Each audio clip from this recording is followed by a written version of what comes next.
Hopefully it all comes out and people can legally talk about it at some point. But can you talk about it without? I know there's been multiple contact events, like coordinated straight up contact events. One of them is revealed in the film actually, but there are more. There was this. Several of the people in my film talk about an event that happened at Hallerman Air Force Base where 2 non-human crafts approached the base. One landed. Beings walked out and interacted with Air Force officials and CIA officials. And a couple people go on the record talking about that in the film. But there have been other events, I've been told. How are those beings described? They were described as tall, slender, humanoid. And the another thing that I heard that gave me chills was that someone involved with a recovery interacted with a non-human being that was dying and heard thoughts in his head that said, you humans don't know your full potential.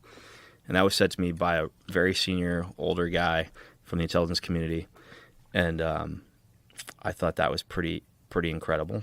Also, just the extent to which the legacy program is real. This isn't like 50 guys, sitting in a quiet, dark room. You're talking about a massive program with thousands of people going to work every day and dealing with this. And to me, that is mind-blowing, Yeah. The guy next to you at the pizza place, on a Saturday night might be working on this during the day, Right. The guy who, the other father at your kid's Little League game. Yeah. This is what he deals with, right? The fact that is a thing. And, we had a similar dynamic for the Manhattan Project. There were all these people working on it, and they kept it secret, right? And their neighbors and friends didn't know. But this is that on steroids. So, after the Manhattan Project, which was had a budget in the billions, this situation arose, and it had to be even more secret than the Manhattan Project, because the Manhattan Project, we found out in hindsight, leaked, right? There were moles. Right. So we needed to make this even more secret and give it more money and more resources and more, counter intel. And more threats. Which is counter intel, yeah. Yeah, I mean, threats if you reveal those secrets. But it's like the more this stuff gets discussed, the more I go back to what Lazar said.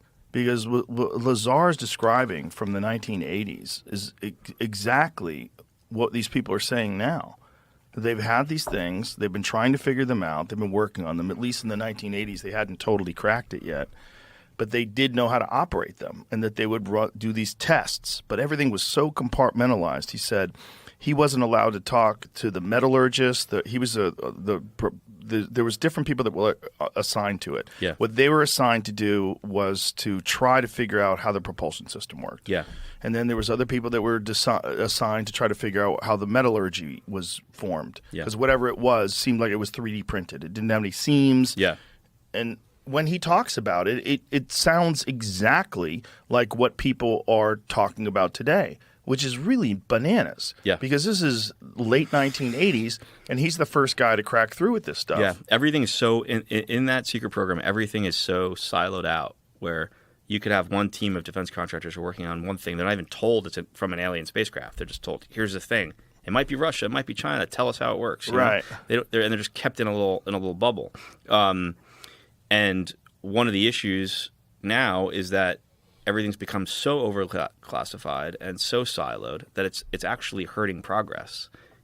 And that's a lot of the scientists in my film are voicing that. And one of the other things I learned recently that isn't in the film, Jay Stratton, who ran the UAP task force, he told me that during that time, he had started a talk with one of the senior scientists at Lockheed, who was frustrated by how overclassified everything was. It even made it hard for the defense contractors to get the right manpower and brains on it, because not everyone can be cleared to do the work, right? There's all these red tape hurdles to progress, right? And so they had made a plan to move one of the crafts that had been recovered that was in Lockheed's possession into the possession of the UAP task force.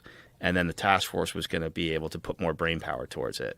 And then the head of science and technology at the CIA shut it down in the middle of the transfer. They had actually secured a hangar on a military base and prepped it to be a classified hangar that would hold this craft, and they were stopped.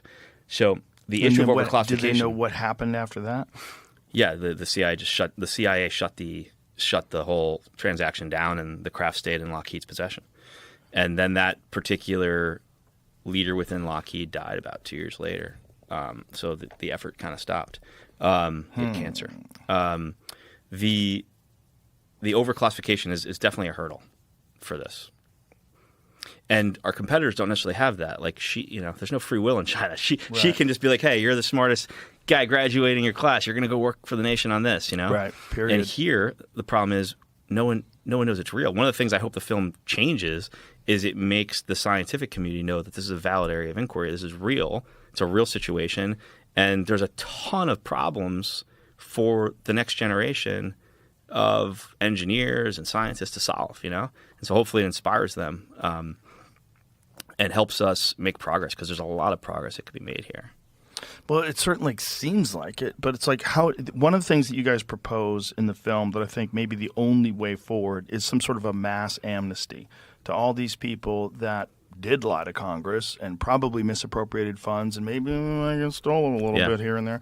Like if that doesn't happen, no one is going to push to make this public. No one's going to push for like actual full disclosure, because it leaves them too exposed. And if they do have the kind of power that they must have to be running an organization of thousands of people working on something with unbelievable amounts of money being transferred to these programs, they don't want to let that go. Yeah. Like this is like it's a honeypot that they're drawing from, right? And they're probably still taking too much, or there's no oversight. You're still lying to Congress.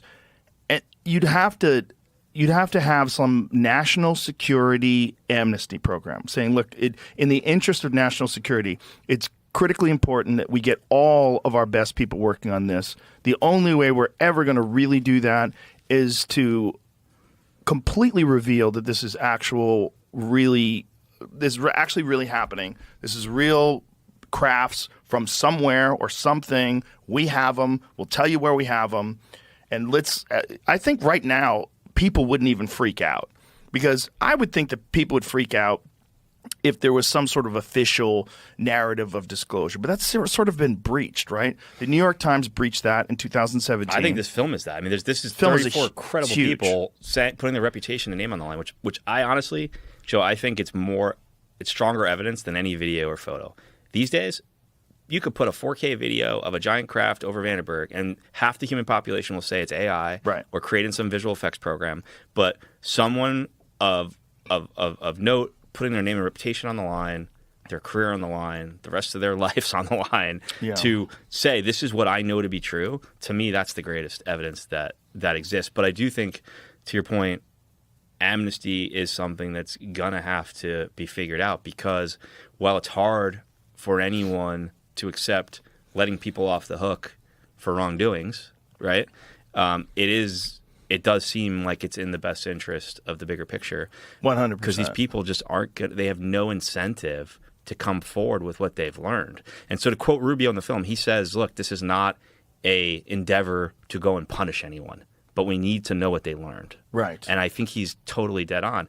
And, is he in favor of some sort of an amnesty program as well? Yeah, he says on camera in the film, he's like, I'm not trying to punish anyone. I need to know what they learned, because taxpayers paid for this, and it's in our interest to know what's going on. But the other thing that's needed is real whistleblower protection, not the whistleblower protection that's been passed so far, like much stronger legal protections, so that people like the folks I talked to, the special forces guys I talked to, were going to come forward and then decided they thought to be forfeiting their lives.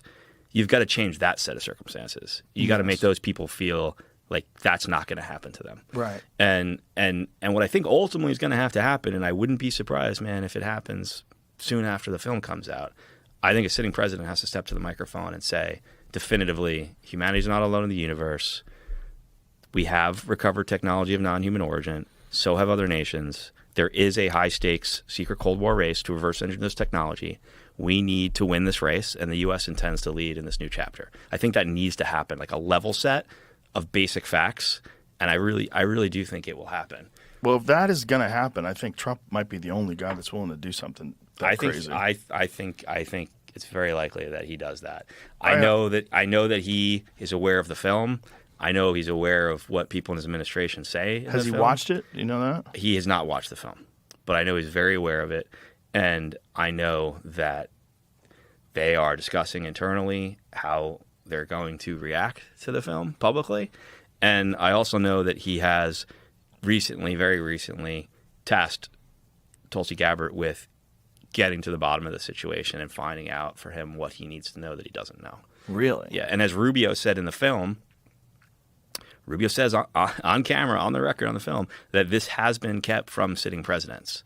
And he goes into detail on how that's been done and how it's the career bureaucrats in certain elements of the government that control this information and just wait presidents out and don't feel like they have a need to know. Right. Well, there were some people that tried to find information out in the beginning of the Trump administration. Who was it?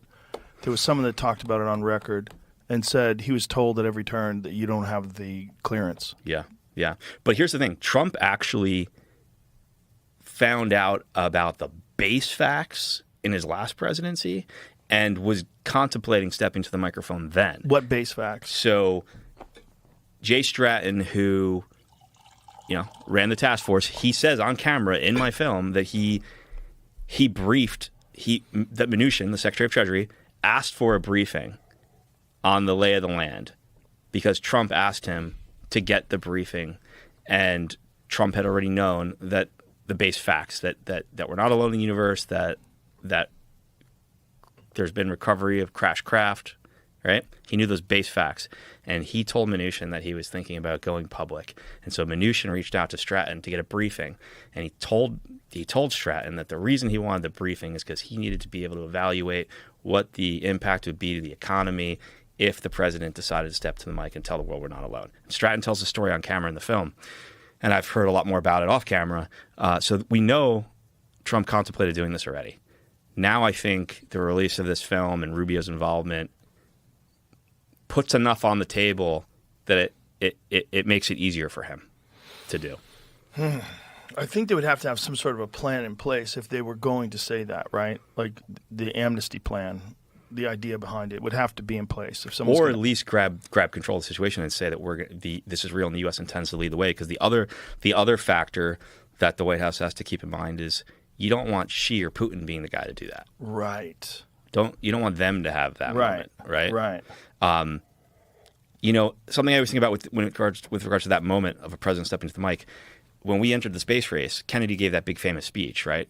He was like, "We're going to lead in space technology, space technology, like nuclear technology, has no conscience of its own. It's up to man to use it for good or bad, and we're going to make sure it's used for the betterment of all mankind, and we're going to lead the way." That was his whole rallying speech, right? And it made the whole scientific community be like, "We're going to help the U.S. win," rah rah rah, right?